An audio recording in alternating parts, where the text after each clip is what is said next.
विद्यार्थियों, आज हम एक बहुत ही महत्वपूर्ण विषय की जानकारी हासिल करेंगे और वो विषय है ऑर्गेनाइजेशनल बिहेवियर, संगठनात्मक व्यवहार। जैसा कि इस चैप्टर के प्रारंभ में लिखा है, organisational behaviour is the tool of knowing why people behave as they do. यानी यह विषय एक ऐसा विज्ञान है, एक ऐसा यंत्र है जो हमें बताता है कि एक संगठन में लोग एक विशेष प्रकार का व्यवहार क्यों करते हैं। अब प्रश्न उठता है कि संगठनात्मक व्यवहार की जानकारी क्यों जरूरी है। यदि यह जान लिया जाए कि लोग संगठन में रहकर कोई विशेष व्यवहार क्यों करते हैं अथवा किसी संगठनात्मक वातावरण में लोग कैसा व्यवहार करते हैं, तो ऐसी विभिन्न विधियां खोजी जा सकती हैं जिनके द्वारा लोग बहुत ज़्यादा प्रभावपूर्ण तरीके से कार्य करने लग जाएं। इसलिए संगठनात्मक व्यवहार के अध्ययन से यह जानकारी प्राप्त होती है कि लोग संगठन में कोई विशेष व्यवहार क्यों करते हैं, या एक व्यक्ति या समूह दूसरों से अधिक उत्पादकीय क्यों होते हैं। इस तरह की जानकारियां प्राप्त करके लोगों के व्यवहार के संबंध में यह सुनिश्चित किया जा सकता है कि उसके व्यवहार को नियंत्रित कैसे किया जाए और किसी व्यक्ति के व्यवहार को अधिक इफ़ेक्टिव और एफिशिएंट कैसे बनाया जाए। संक्षेप में कहा जा सकता है कि संगठनात्मक व्यवहार के अध्ययन से संगठनात्मक प्रभावशीलता में सुधार किया जा सकता है। इस विषय की परिभाषा से हम और स्पष्ट रूप से जानेंगे कि इस विषय में किस प्रकार का ज्ञान हासिल किया जा सकता है। डेविस एंड न्यूस्टैम के अनुसार organisational behaviour is the study and application of knowledge about how people act within organisation. यानी संगठन के अंदर लोग किस तरह से काम करते हैं, किस तरह का उनका व्यवहार होता है, यह जानने की कला संगठनात्मक व्यवहार कहलाती है।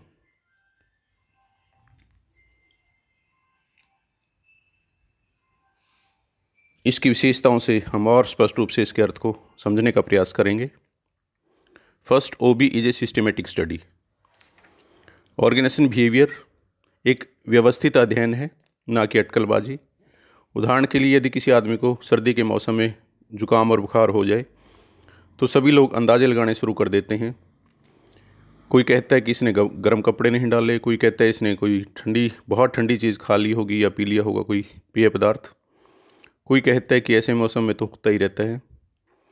कोई कहेगा कि ये बहुत गर्म पानी से नहा करके एकदम से ठंड में निकला होगा, तो गर्म सर्द होकर के इसकी ये स्थिति हुई है।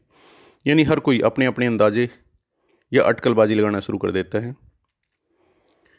ओबी के अंदर इस तरह की अटकलबाजियां या अंदाजे नहीं लगाए जाते, बल्कि एक व्यवस्थित अध्ययन किया जाता है। एक सिस्टमेटिक स्टडी है ऑर्गेनाइजेशन बिहेवियर, जिसमें ये जानने की कोशिश की जाती है कि आखिर ऐसा क्यों हुआ, किसी व्यक्ति का व्यवहार ऐसा क्यों है।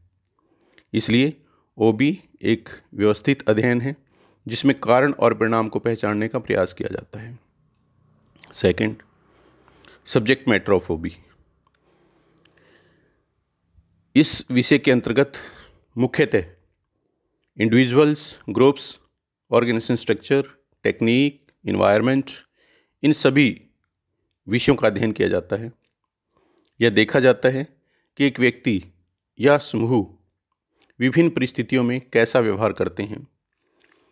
विभिन्न प्रकार की संगठन संरचनाओं जैसे पदों का क्रम, नियम, कार्यविधियाँ, रिपोर्टिंग सिस्टम, रिवार्ड सिस्टम आदि के बारे में गहन अध्ययन किया जाता है कि इनका लोगों के व्यवहार पे क्या प्रभाव पड़ता है। और विभिन्न तकनीक जैसे उत्पादन की टेक्निक से लोगों का व्यवहार कैसे प्रभावित होता है। इसी प्रकार से वातावरण, जैसे कि सरकार का वातावरण, मित्र दोस्तों का, परिवार का वातावरण लोगों को व्यवहार को कैसे प्रभावित करता है। तो इस प्रकार से individuals, groups, organisation structure, techniques, environment वगैरह सभी इस विषय में शामिल किए जाते हैं और इन सब का गहन अध्ययन किया जाता है। Third, OB is application oriented. OB से अनेक ऐसी विधियां प्राप्त होती हैं जिनके उपयोग से संगठन को कुशल एवं प्रभावी बनाया जा सकता है। ये विधियां organisation structure, motivation, communication, leadership, training, conflict, stress and stress management, attitude, perception, learning, personality, transactional analysis तथा मानव व्यवहार के अन्य पहलुओं के बारे में लगातार रिसर्च किए जाते हैं।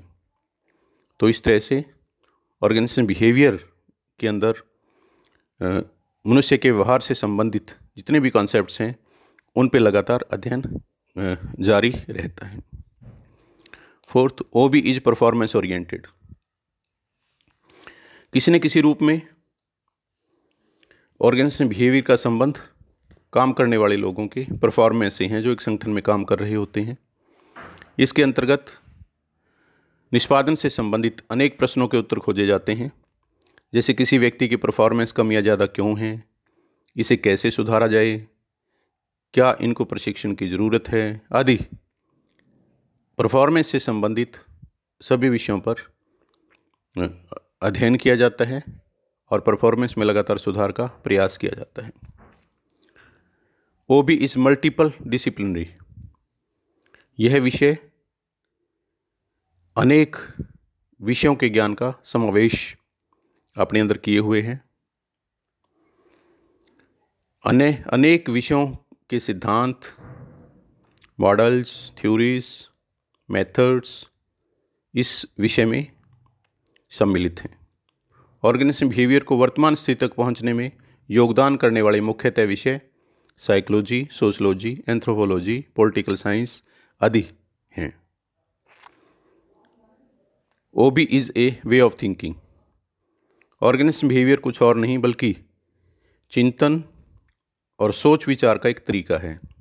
इसके अंतर्गत व्यक्तिगत स्तर, समूह स्तर, संगठन स्तर पर सोच विचार किया जाता है। सोच विचार के बाद ऐसी विधियां तैयार की जाती हैं, ऐसे तरीके खोजे जाते हैं जो हर स्तर पर मानव व्यवहार को पूरी तरह से नियंत्रित करने में सक्षम हों।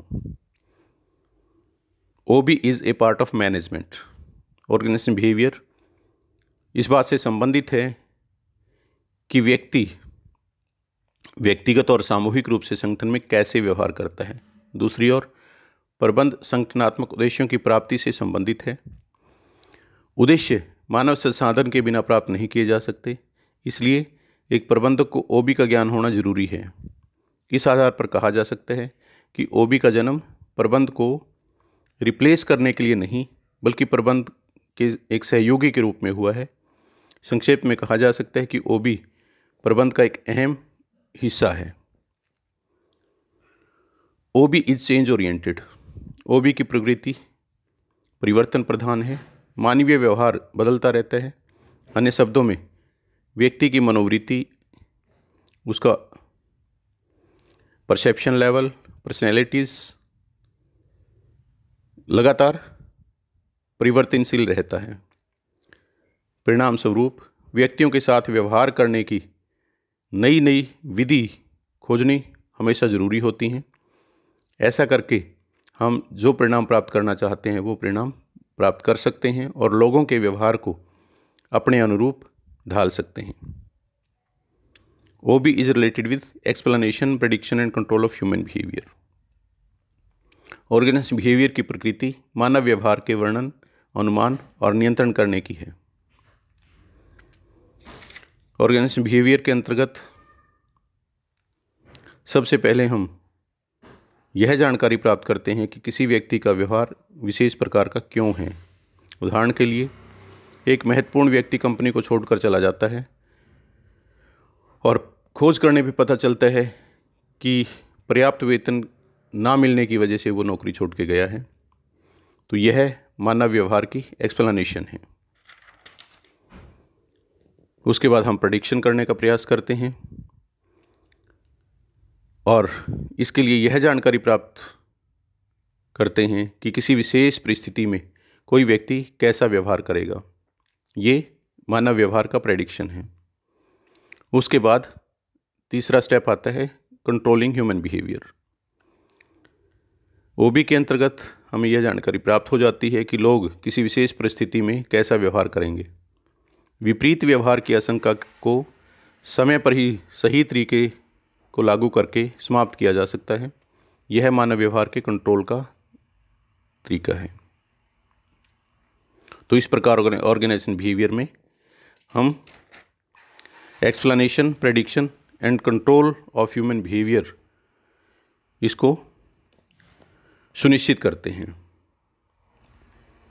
OB is not restricted to human behaviour alone. OB केवल मानव व्यवहार तक ही सीमित नहीं है। हम निसंकोच कह सकते हैं कि ओबी के अंतर्गत मानव व्यवहार का अध्ययन किया जाता है, लेकिन हम यह नहीं कह सकते कि केवल मानव व्यवहार के अध्ययन तक ही ऑर्गेनाइजेशन बिहेवियर सीमित है, क्योंकि इसके अंतर्गत मानव व्यवहार के अध्ययन के साथ साथ उन सभी घटकों का भी अध्ययन किया जाता है जो इसे प्रभावित करते हैं। ये घटक हैं nature of job, the techniques which are used in the institutions, organization structures, environment within and outside the organization वगैरह वगैरह। ये सभी घटक कार्य के दौरान लोगों की या तो मदद करते हैं या उनके लिए ये दिक्कतें पैदा करते हैं। तो इस प्रकार इन घटकों का मानव व्यवहार पर क्या प्रभाव पड़ता है और इनमें क्या परिवर्तन किया जाए कि हमारे संगठन में काम करने वाले लोग खुश रहें, संतुष्ट रहें, उनकी उत्पादकता पे कोई नकारात्मक प्रभाव किसी भी घटक का ना पड़े।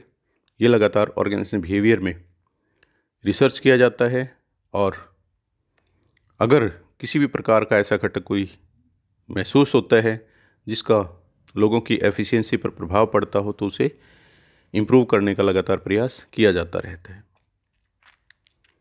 Organisation behaviour is a new field of study. यह अध्ययन का एक नवीन क्षेत्र है। ओबी अध्ययन का एक नया क्षेत्र है। इसकी लोकप्रियता सन 1950 से लगातार बढ़ रही है, फिर भी इसे एक विषय की श्रेणी में अभी तक नहीं रखा जा सका, क्योंकि अभी तक इसके स्वयं के जो प्रिंसिपल्स और थ्योरीज हैं वो पूरी तरह से विकसित नहीं किए जा सके। इस क्षेत्र की पहचान बनाने के लिए अनेक दूसरे विषयों के सिद्धांत या अवधारणाओं की मदद ली गई है। इस प्रकार कहा जा सकता है कि ओबी अभी इन्फेंसी स्टेज में यानी शिशु अवस्था में है और धीरे धीरे इसका विकास अग्रसर है। तो इसी वजह से हम कहते हैं कि ये अध्ययन का एक नया क्षेत्र है जो अभी विकास की ओर अग्रसर है। OB has 3 levels of study. Organisation behaviour में हम 3 स्तरों पर मानव व्यवहार का अध्ययन करते हैं: individual level, group level and organisational level. सबसे पहले हम किसी व्यक्ति का व्यवहार कैसा है और किस प्रकार से उसे और इम्प्रूव किया जा सकता है, ये अध्ययन लगातार इस विषय में करते हैं।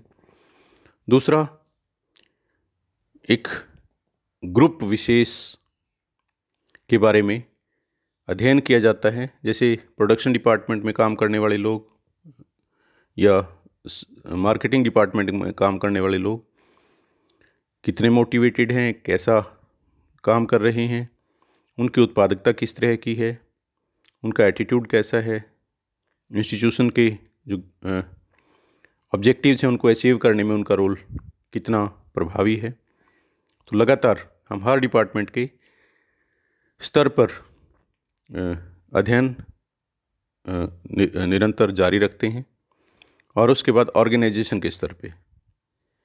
तो इस प्रकार तीनों तरह के अध्ययन ऑर्गेनाइजेशन बिहेवियर में लगातार किए जाते हैं। OB is A normative science. यह एक आदर्शवादी विज्ञान है। यहाँ आदर्शवादी विज्ञान से अभिप्राय है कि यह एक ऐसा विज्ञान है जो सर्वमान्य है, सर्वप्रिय है। ऑर्गेनाइजेशन बिहेवियर की जो नेचर है वो संगठन में आदर्श व्यवहार की खोज करने की हमेशा होती है। आदर्श व्यवहार स्थापित करके ही हम जो परिणाम प्राप्त करना चाहते हैं वो प्राप्त करने में कामयाब होते हैं। इसलिए हम एक संस्था के लक्ष्य को, जो कि maximisation profit and social welfare हमेशा रहता है, उसको प्रभावी तरीके से इन लक्ष्यों को प्राप्त करने के लिए हम ऑर्गेनाइजेशन बिहेवियर रूपी विज्ञान का लगातार सहारा लेते हैं। इसको व्यवहारिक रूप में अप्लाई करने का लगातार प्रयास प्रबंधकों द्वारा किया जाता है। OB is an optimistic approach. यह ऑर्गेनाइजेशन बिहेवियर एक आदर्शवादी विचारधारा है। ऑर्गेनाइजेशन बिहेवियर की प्रकृति आशावादी है। इस संदर्भ में ऑर्गेनाइजेशन बिहेवियर की मान्यता है कि प्रत्येक व्यक्ति में असीम क्षमता होती है।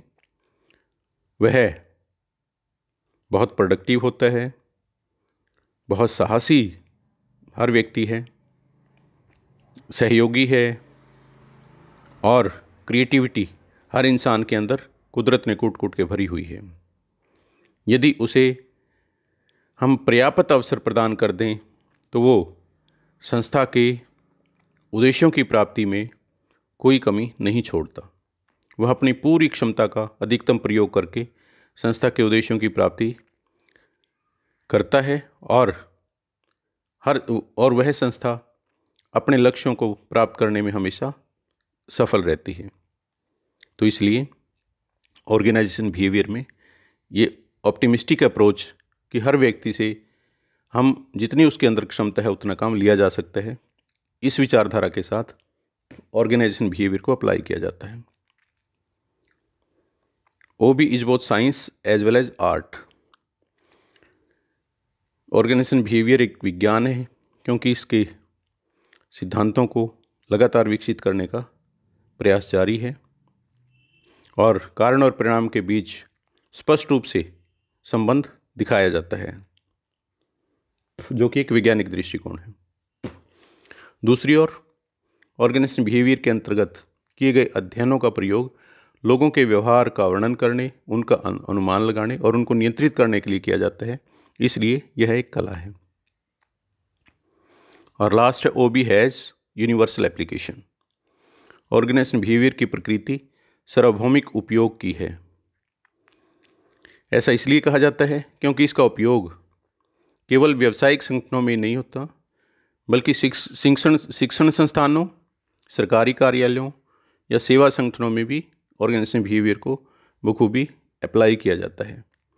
इसलिए हम कह सकते हैं कि कोई भी ऐसा क्षेत्र नहीं जहां OB को अप्लाई करके उसका लाभ ना उठाया जा सके। तो इस प्रकार अनेक विशेषताओं के अध्ययन के बाद हम ऑर्गेनाइजेशन बिहेवियर का बिल्कुल स्पष्ट रूप से अर्थ समझने में अवश्य ही सफल हो सकते हैं। Thank you please, thanks a lot.